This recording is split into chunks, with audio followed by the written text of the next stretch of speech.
সালামু আলাইকুম ওয়া রাহমাতুল্লাহি ওয়া বারাকাতুহু। কিয়ামত বিষয়ক স্বপ্ন। কেউ স্বপ্নে দেখল কিয়ামত অনুষ্ঠিত হয়ে গেছে।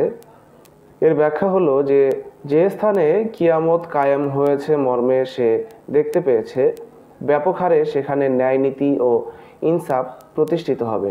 সুতরাং সে অঞ্চলের বাসিন্দারা অত্যাচারী জালিম হলে আল্লাহ তাদের থেকে প্রতিশোধ গ্রহণ করবেন এবং তাদের যথাযোগ্য শাস্তির বিধান করবেন। কেননা কিয়ামতের দিন মূলত ওই কার্যত মীমাংসা, ন্যায় ইনসাফের বাস্তব অনুশীলন এবং প্রতিকার প্রতিশোধ গ্রহণের নির্ধারিত অনুষ্ঠান।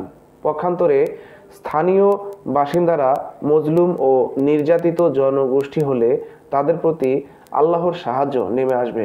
স্বপ্নযোগে কোনো ব্যক্তি মহান আল্লাহর সামনে নিজেকে দণ্ডায়মান দেখতে পেলে তার ব্যাপার বড় কঠোর ও কঠিন ধরে নিতে হবে। বস্তুত এ সম্পূর্ণ সত্য সঠিক হওয়ার সম্ভাবনা শতকরা 100 ভাগ।